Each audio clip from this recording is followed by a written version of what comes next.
मैं तुम्हें दुनिया से भागने को नहीं कह रहा। नहीं, मैं तुम्हें लोगों से दूरी या नफरत सिखा रहा हूं। मैं बस तुम्हें एक बात याद दिला रहा हूं। अपने पास वापस लौट आओ। जो इंसान हर वक्त दूसरों में उलझा रहता है, वो धीरे धीरे खुद से कटने लगता है, और जो खुद से कट गया, वो जीवन में आगे कैसे बढ़ेगा? अकेले रहो, लेकिन इस वाक्य को गलत मत समझ लेना। अकेले रहना अकेलापन नहीं। अकेलापन दुख है, कमी है, खालीपन है, लेकिन एकांत समृद्धि है, एकांत पूर्णता है। दुनिया तुम्हें अकेलेपन से डरना सिखाती है, क्योंकि जो व्यक्ति अकेले रहना सीख लेता है, वो भीड़ का गुलाम नहीं रहता। भीड़ चाहती है कि तुम हर समय बोलो, बताओ, समझाओ, साबित करो, क्योंकि जो लगातार बोलता रहता है वो सोच नहीं पाता, और जो सोच नहीं पाता वो कभी जाग नहीं पाता। इसलिए मैं कहता हूं, कम बोलो। कम बोलने का मतलब चुप्पी नहीं है। कम बोलने का मतलब है जरूरत से ज्यादा मत बोलो। जब तुम ज्यादा बोलते हो तो शब्द तुम्हें चलाने लगते हैं, और जब तुम कम बोलते हो तो तुम शब्दों के मालिक बनते हो। ध्यान से देखो, जिसे हर बात पर कुछ कहना जरूरी लगता है, वो भीतर से बेचैन होता है। शांत व्यक्ति शब्दों से नहीं, अपनी उपस्थिति से बोलता है। अशांत व्यक्ति शब्दों का शोर बन जाता है। एक गहरी सच्चाई सुनो, जो लोग जीवन में आगे बढ़ते हैं, वे कम बोलते हैं, ज्यादा सुनते हैं, और सबसे ज्यादा देखते हैं। देखना सबसे ऊंची क्रिया है, क्योंकि देखने में अहंकार नहीं होता। बोलने में मैं बीच में आ जाता है, देखने में सत्य केंद्र में आ जाता है। अब एक छोटी सी कहानी सुनो। एक युवक हर जगह अपनी राय देता था, हर चर्चा, हर सभा, हर बात में। एक दिन वो गुरु के पास गया और बोला, मैं आगे क्यों नहीं बढ़ पा रहा? गुरु ने कहा, क्योंकि तुम हमेशा बाहर बहते रहते हो। गुरु ने उसे 7 दिन मौन में रहने को कहा। पहले दिन वो बेचैन रहा, दूसरे दिन उसने खुद को सुनना शुरू किया, तीसरे दिन उसने अपने विचारों को देखा, 7वें दिन उसने कहा, मैं बदल गया हूं। गुरु मुस्कुराया और बोला, नहीं, तुम बदले नहीं हो, तुम खुद से मिले हो। अकेले रहो ताकि भीतर उतर सको। कम बोलो ताकि भीतर की आवाज सुनाई दे, और जब भीतर की आवाज साफ होने लगती है, तब जीवन में आगे बढ़ना संघर्ष नहीं रहता, क्योंकि तब तुम किसी की नकल नहीं करते, तब तुम अपने स्वभाव से चलते हो। याद रखो, दुनिया में आगे बढ़ने वाले लोग भीड़ से नहीं, एकांत से जन्म लेते हैं। भीड़ रास्ता दिखा सकती है, पर दिशा सिर्फ एकांत देता है। अब हम उस जगह आ गए हैं जहां ज्यादातर लोग पीछे लौट जाते हैं। उस जगह का नाम है डर। तुम कहते हो, मुझे अकेले रहना अच्छा नहीं लगता। सच ये नहीं है, सच ये है, तुम्हें अपने साथ रहना अच्छा नहीं लगता। डर अकेलेपन से नहीं लगता, डर लगता है अपने भीतर उठती आवाजों से। जब तुम अकेले होते हो तो कोई नहीं रहता जिससे तुम भाग सको, न दोस्त, न मोबाइल, न बातचीत। तब तुम सीधे खुद के सामने खड़े होते हो, और यही क्षण मन को सबसे ज्यादा डराता है। मन कहता है, कुछ करो, किसी से बात करो, कहीं चले जाओ, क्योंकि मन जानता है अगर तुम चुपचाप अपने साथ बैठ गए तो उसका सारा खेल उजागर हो जाएगा। ध्यान से समझो, मन का अस्तित्व भागने पर टिका है। कभी भविष्य में, कभी अतीत में, कभी लोगों में। एकांत मन के लिए सबसे बड़ा खतरा है, क्योंकि एकांत में मन को कोई सहारा नहीं मिलता। इसलिए मन अकेलेपन को डरावना बना देता है।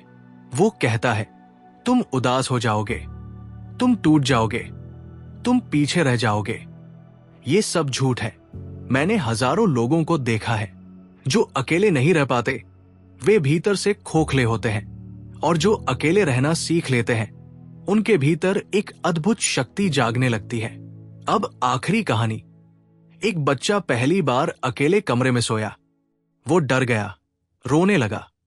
मां ने बत्ती जलाई और कहा, देखो, यहां कुछ भी नहीं है। लेकिन डर नहीं गया। फिर मां ने कहा, मैं यही हूं। डर तुरंत कम हो गया। समझे?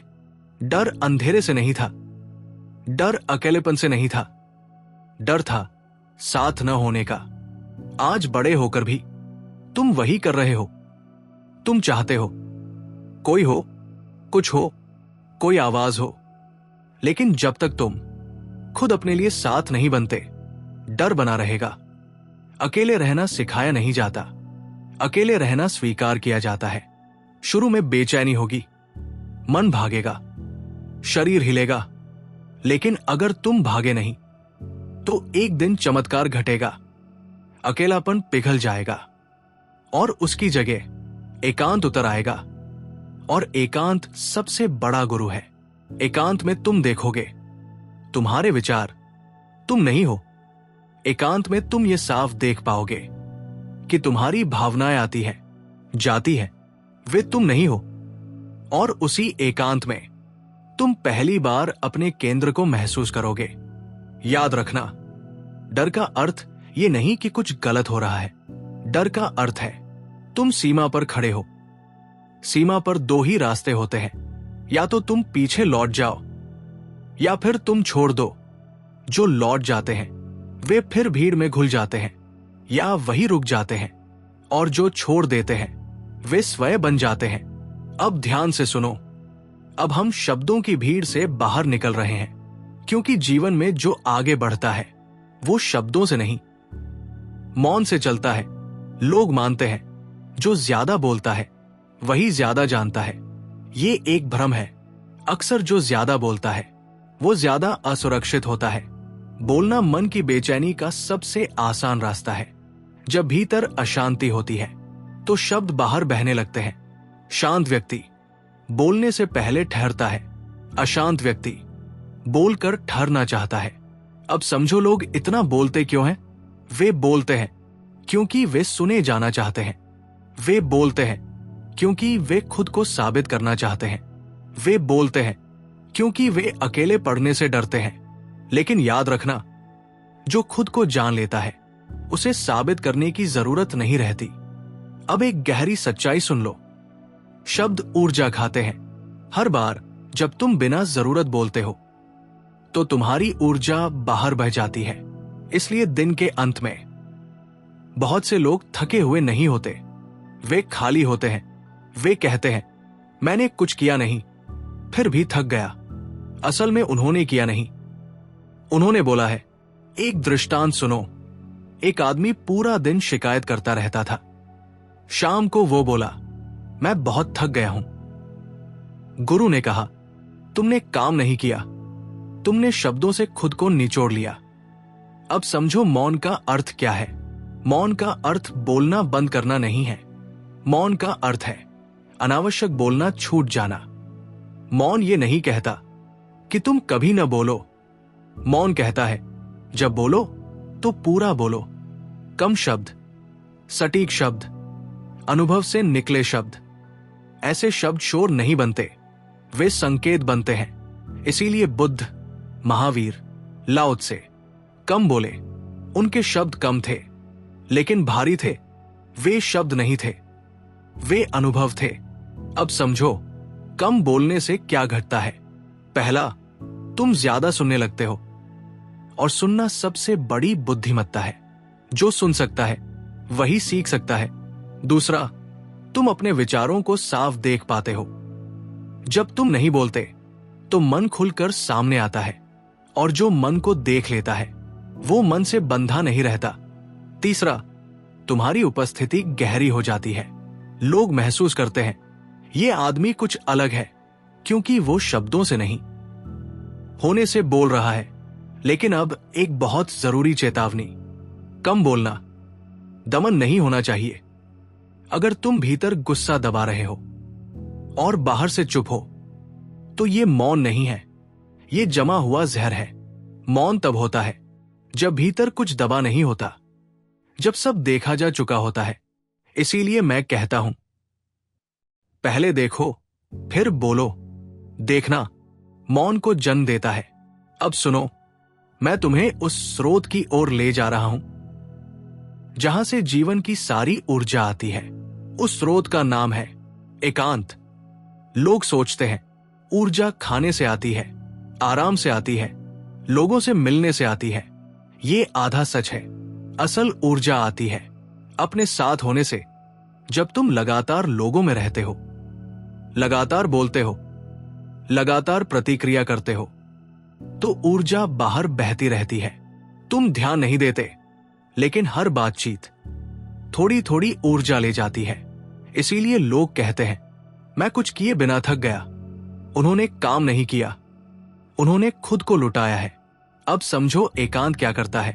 एकांत ऊर्जा को वापस बुलाता है। जब तुम अकेले बैठते हो, कुछ नहीं करते, कुछ नहीं बोलते, तो ऊर्जा धीरे धीरे घर लौट आती है। ये ऐसा है जैसे नदी समुद्र से फिर अपने स्रोत की ओर बहने लगे। शुरुआत में अजीब लगेगा, क्योंकि जब ऊर्जा लौटती है तो पुराने घाव दिखने लगते हैं। मन कहेगा, ये ठीक नहीं है, कुछ करो, ध्यान हटाओ। यही वो जगह है जहां ज्यादातर लोग भाग जाते हैं। लेकिन अगर तुम थोड़ी देर ठहर सको, तो वही बेचैनी धीरे धीरे शक्ति बन जाती है। अब आखिरी दृष्टांत। एक धनुष हमेशा तना रहता था। एक दिन धनुर्धर ने उसे ढीला कर दिया। धनुष बोला, अब मैं कमजोर हो जाऊंगा। लेकिन कुछ समय बाद जब उसे फिर खींचा गया, तो तीर पहले से भी ज्यादा दूर गया। समझे? एकांत धनुष को ढीला करने जैसा है। जो व्यक्ति कभी ढीला नहीं पड़ता, वो एक दिन टूट जाता है। अब समझो, एकांत और सृजन का रिश्ता। दुनिया की सारी महान रचनाएं एकांत में जन्मी है। कविता भीड़ में नहीं उतरती, संगीत शोर में नहीं बहता, दृष्टि बहस में पैदा नहीं होती। ये सब मूल में जन्म लेते हैं, क्योंकि सृजन भीतर से आता है, और भीतर तब खुलता है जब बाहर कम हो जाता है। अब समझो, अकेले रहने से डर क्यों लगता है? क्योंकि एकांत तुम्हें तुम्हारे ही सामने खड़ा कर देता है, और खुद के सामने खड़े होने का साहस बहुत कम लोगों में होता है। लेकिन वही साहस जीवन को आगे ले जाता है। याद रखो, भीड़ में सुरक्षा होती है, लेकिन दिशा नहीं। दिशा एकांत में मिलती है। जो व्यक्ति अपनी दिशा नहीं जानता, वो कितना भी तेज चले, कहीं नहीं पहुंचता। एकांत तुम्हें रुकने का साहस देता है, और जो रुक सकता है वही सही दिशा चुन सकता है। अब सुनो, मैं एक बहुत जरूरी भ्रम तोड़ने जा रहा हूं। तुम कहते हो, मैं जीवन में आगे बढ़ना चाहता हूं। लेकिन जरा ठहर कर पूछो, आगे किस दिशा में? अधिकतर लोग आगे बढ़ने का मतलब समझते हैं ज्यादा पाना, ज्यादा बनना, ज्यादा दिखना। मैं तुमसे कहता हूं, ये आगे बढ़ना नहीं है। ये सिर्फ भीड़ में तेज चलना है। आगे बढ़ना तेज चलना नहीं होता। आगे बढ़ना होता है सही दिशा में चलना। और दिशा भीड़ से नहीं मिलती, दिशा एकांत से मिलती है। भीतर तुम्हें गति देता है, एकांत तुम्हें दिशा देता है। अब समझो, लोग क्यों थक जाते हैं? दिन रात भागते रहते हैं, फिर भी भीतर कहीं नहीं पहुंचते, क्योंकि वे दूसरों की मंजिल अपनी मंजिल मान लेते हैं। जो व्यक्ति दूसरों की परिभाषा में जीता है, वो कभी संतुष्ट नहीं हो सकता। एक दृष्टांत सुनो। एक आदमी पहाड़ चढ़ रहा था। वो बहुत तेज था, सबको पीछे छोड़ रहा था। थोड़ी देर बाद उसे एहसास हुआ, मैं गलत पहाड़ पर हूं। समझे? तेज होना व्यर्थ है अगर दिशा गलत हो। अब समझो, असली प्रगति क्या है? असली प्रगति बाहर नहीं, भीतर घटती है। जब तुम कम प्रतिक्रियात्मक हो जाते हो, जब तुम कम भयभीत हो जाते हो, जब तुम कम दूसरों पर निर्भर हो जाते हो। ये उपलब्धियां किसी प्रमाण पत्र में नहीं मिलती, लेकिन यही तुम्हें अडिग बनाती है। दुनिया ऐसे लोगों से डरती है जिन्हें खरीदा नहीं जा सकता, डराया नहीं जा सकता, भीड़ में घसीटा नहीं जा सकता। अब समझो, कम बोलना आगे बढ़ने में कैसे मदद करता है। जो कम बोलता है वो कम उलझता है, वो हर बहस में अपनी ऊर्जा नहीं लुटाता, और जो ऊर्जा बहस में नहीं जाती वही सृजन में लगती है। अब समझो, अकेले रहना आगे बढ़ने में कैसे सहायक है। जो अकेले रह सकता है वो गलत संगत में नहीं फंसता।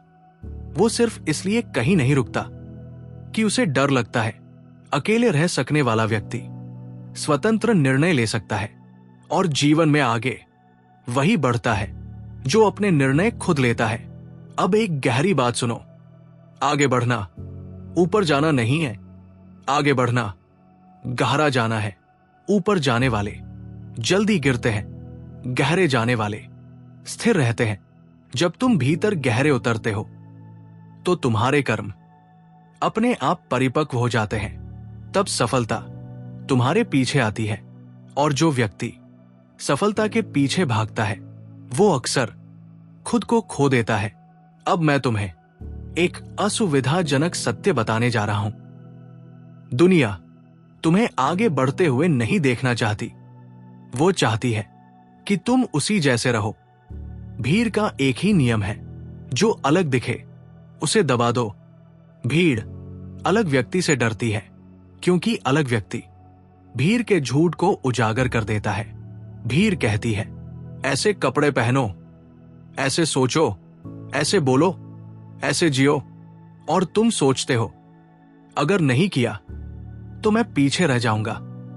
यही डर तुम्हें भीड़ से बांधे रखता है। ध्यान रखना, भीड़ सुरक्षा देती है लेकिन स्वतंत्रता नहीं। और बिना स्वतंत्रता के आगे बढ़ना संभव नहीं है, क्योंकि आगे बढ़ने का अर्थ है अपने भीतर से चलना। अब समझो भीड़ कैसे काम करती है। भीड़ तुमसे तुम्हारी मौलिकता छीन लेती है। वो तुम्हें तुलना सिखाती है। वो आगे है, वो ज्यादा सफल है, वो ज्यादा सम्मानित है। तुलना आत्मा का सबसे बड़ा जहर है। जो तुलना में जीता है वो कभी शांत नहीं हो सकता। और अशांत व्यक्ति आगे नहीं बढ़ता, वो बस भागता है। अब एक आखिरी दृष्टांत। एक मछली समुद्र में रहती थी। उसने सुना कि नदी में रहने वाली मछलियां ज्यादा तेज होती है। वो मछली नदी में चली गई और वही उसने दम तोड़ दिया। समझे, तेज होना काफी नहीं है, अपने स्वभाव में होना सबसे जरूरी है। भीड़ तुम्हें तुम्हारे स्वभाव से दूर ले जाती है। एकांत तुम्हें फिर से तुम्हारे स्वभाव में लौटाता है। इसीलिए जो व्यक्ति अकेले रह सकता है वो भीड़ के दबाव में नहीं झुकता। वो फैशन से नहीं चलता, अंतर्दृष्टि से चलता है। अब ये भी साफ कर लो, भीड़ से अलग होने का मतलब समाज छोड़ देना नहीं है, लोगों से नफरत करना भी नहीं है। भीड़ से अलग होने का अर्थ है भीतर से स्वतंत्र होना। तुम भीड़ में रह सकते हो लेकिन भीड़ तुम्हारे भीतर न रहे, यही आजादी है। अब एक बहुत जरूरी बात सुनो, जो व्यक्ति अकेले चलने का साहस रखता है वो सच में अकेला नहीं रहता। धीरे धीरे सही लोग उसके आसपास इकट्ठा होने लगते हैं, क्योंकि सत्य को पहचान लेता है। लेकिन उससे पहले तुम्हें भीड़ से अलग खड़ा होना पड़ेगा। अब सुनो, मैं उस शब्द की ओर आ रहा हूं जिसके पीछे पूरी दुनिया दौड़ रही है, सफलता। शायद तुम भी। दुनिया ने सफलता की एक बहुत शोर वाली परिभाषा बना दी है। ज्यादा पैसा, ज्यादा पहचान, ज्यादा तालियां। लेकिन मैं तुमसे कहता हूं, यह सफलता नहीं है, यह सिर्फ प्रदर्शन है। सफलता का असली सवाल यह नहीं है कि तुम्हारे पास क्या है, सवाल यह है तुम क्या हो। मैंने ऐसे लोगों को देखा है जिनके पास सब कुछ है लेकिन वे अपने साथ एक पल भी नहीं बैठ सकते। और मैंने ऐसे भी देखे हैं जिनके पास बहुत कम है लेकिन वे अपने भीतर पूरी तरह घर पर है। अब बताओ कौन सफल है? दुनिया बाहरी उपलब्धियां गिनती है, चेतना भीतरी शांति पहचानती है। एक दृष्टांत सुनो, एक व्यक्ति बहुत ऊंचे पद पर पहुंचा। लोगों ने कहा तुम सफल हो गए। रात को वो अकेला बैठा और फूट फूट कर रो पड़ा। उसने कहा मैं सब कुछ बन गया सिवाय अपने। यही त्रासदी है। अब समझो, सफलता अक्सर खालीपन क्यों लाती है? क्योंकि लोग सफल होते होते खुद को खो देते हैं। जो वे नहीं है वो बनते चले जाते हैं, और जो वे है वो धीरे धीरे मर जाता है। कम बोलो ताकि तुम दूसरों की अपेक्षाओं में न फंसो। अकेले रहो ताकि तुम खुद को सुन सको। तभी तुम जान पाओगे कि तुम्हारी सफलता किस दिशा में है। अब एक गहरी बात सुनो, सच्ची सफलता भीतर फैलती है, बाहर नहीं। अगर भीतर शांति बढ़ रही है, स्वतंत्रता बढ़ रही है, सजगता गहरी हो रही है, तो समझ लेना तुम आगे बढ़ रहे हो। भले ही दुनिया तुम्हें सफल न माने, और अगर बाहर सब कुछ मिल रहा है लेकिन भीतर बेचैनी बढ़ रही है, तो समझ लेना तुम पीछे जा रहे हो। भले ही दुनिया तुम्हें सफल कहे, अब समझो कम बोलना यहां क्यों जरूरी है। जो बहुत बोलता है अक्सर अपने घाव छिपा रहा होता है। जो शांत है उसे दिखाने में कोई रुचि नहीं होती। इसलिए शांत लोग दुनिया की परिभाषा में अक्सर सफल नहीं दिखते, लेकिन वे जीवन की परिभाषा में जी रहे होते हैं। अब सुनो, मैं एक और झूठ तोड़ने जा रहा हूं जिसे दुनिया ने गुण बना दिया है, व्यस्तता। लोग कहते हैं मैं बहुत बिजी हूं, और इसे गर्व की तरह बोलते हैं। मैं तुमसे कहता हूं यह गर्व नहीं है, यह बीमारी है। व्यस्तता का अर्थ है अपने साथ बैठने से बचना। जो व्यक्ति अपने साथ सहज है उसे हर समय कुछ करते रहने की जरूरत नहीं होती, लेकिन जो भीतर से खाली है वो बाहर से भरा रहना चाहता है। अब समझो, दुनिया तुम्हें व्यस्त क्यों रखना चाहती है? क्योंकि जो व्यस्त है वो प्रश्न नहीं करता, जो व्यस्त है वो देख नहीं पाता, और जो देख नहीं पाता वो बदलता नहीं। व्यस्त व्यक्ति आज्ञाकारी होता है, इसीलिए समाज सिखाता है रुको मत, धीमे मत पड़ो, खाली मत बैठो। लेकिन मैं तुमसे कहता हूं धीमे पड़ो, क्योंकि जीवन दौड़ में नहीं लय में खिलता है। और याद रखना, धीमे होने का अर्थ आलसी होना नहीं है। धीमे होने का अर्थ है जागरूक होना। जागरूक व्यक्ति बहुत कुछ करता है लेकिन दिखाई नहीं देता। जागरूक व्यक्ति कम करता है लेकिन जो करता है पूरी गहराई से करता है। अब एक दृष्टांत सुनो। एक लकड़हारा सुबह से शाम तक लगातार पेड़ काटता रहा। किसी ने कहा थोड़ा रुक जाओ, कुल्हाड़ी तेज कर लो। उसने कहा समय नहीं है। शाम होते होते वो टूट गया। दूसरा लकड़हारा बीच बीच में रुकता रहा, कुल्हाड़ी तेज करता, पसीना पोंछता, गहरी सांस लेता। शाम तक उसने ज्यादा पेड़ काट लिए।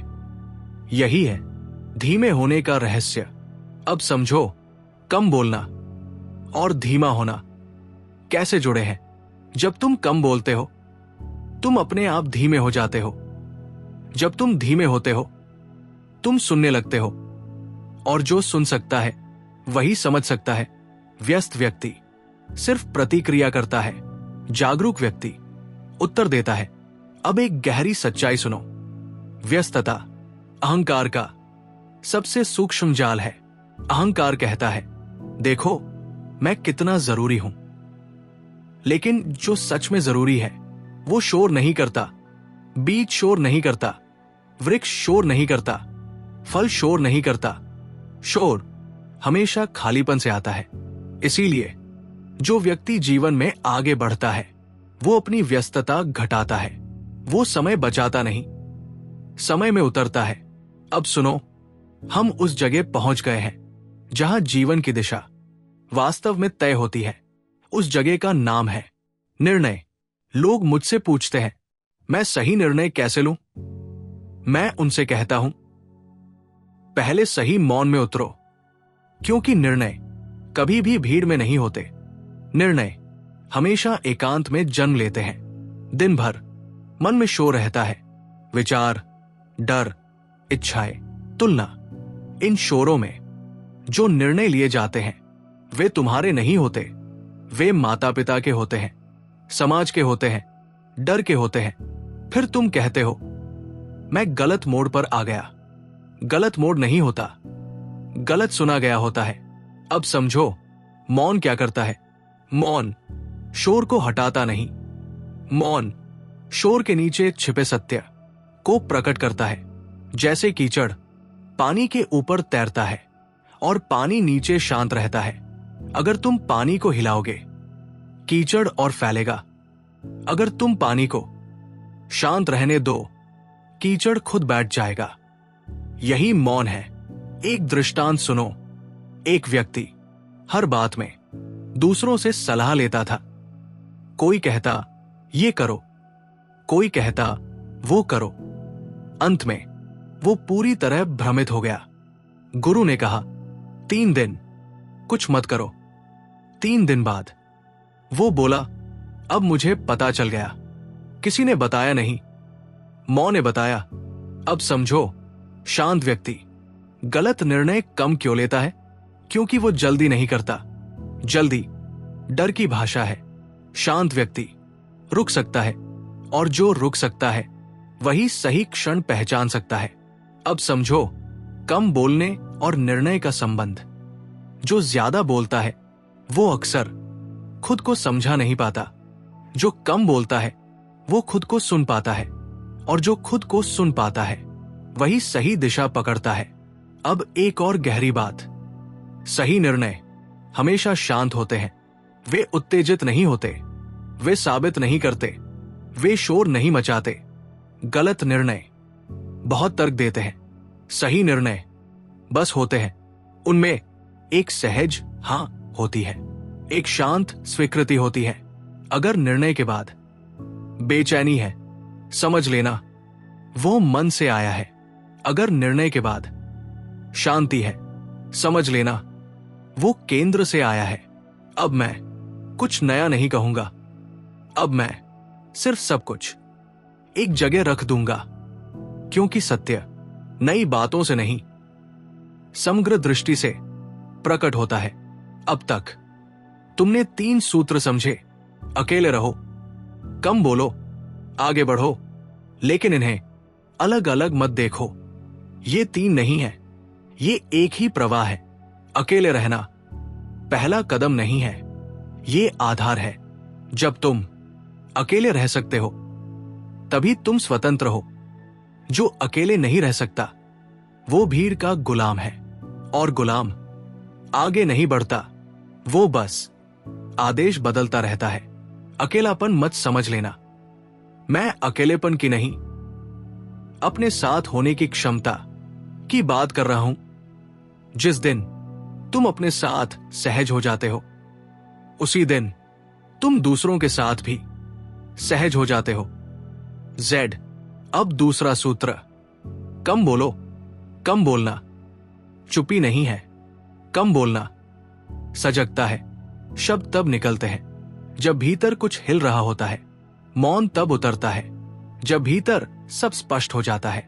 जो व्यक्ति हर समय बोलता है वो खुद को सुन नहीं पाता, और जो खुद को सुन नहीं पाता वो अपनी दिशा कैसे पहचानेगा? कम बोलने से तुम्हारे भीतर एक खाली जगह बनती है, और उसी खाली जगह में निर्णय जन्म लेते हैं। उसी जगह से साहस उठता है, उसी जगह से आगे बढ़ने की दिशा स्पष्ट होती है। अब तीसरा सूत्र, आगे बढ़ो। लेकिन अब तुम जानते हो आगे बढ़ना तेज होना नहीं है, आगे बढ़ना है सच होना। सच अपने साथ, सच अपने स्वभाव के साथ, सच अपने मौन के साथ। जो व्यक्ति भीड़ के साथ तेज चल रहा है वो आगे नहीं बढ़ रहा, वो बस खुद से दूर जाता जा रहा है। और जो व्यक्ति धीरे चुपचाप अपने भीतर से चलता है वही वास्तव में आगे बढ़ता है। अब एक अंतिम दृष्टांत सुनो। एक यात्री 2 रास्तों के बीच खड़ा था। एक रास्ता भीड़ से भरा था, शोर था, तालियां थी। दूसरा रास्ता खामोश था, खाली था, अकेला था। यात्री ने पहले रास्ते पर कदम रखा। तालियां मिली, लोग मिले, पहचान मिली, लेकिन मन बेचैन रहा। वो लौटा और दूसरे रास्ते पर चला। न कोई ताली, न कोई देखने वाला, न कोई प्रशंसा, लेकिन हर कदम पर वो हल्का होता गया। अंत में वो मुस्कुराया और बोला, मैं पहुंच गया। यही अंतिम बोध है जीवन में। वास्तव में आगे वही बढ़ता है जो अकेले रह सकता है, कम बोल सकता है और भीतर से चल सकता है। भीड़ तुम्हें पहचान दे सकती है, मौन तुम्हें स्वयं देता है, और स्वयं को पाए बिना कोई भी प्रगति सच्ची नहीं होती। इसलिए अंत में मैं तुम्हें कोई आदेश नहीं देता, मैं बस एक संकेत छोड़ता हूं।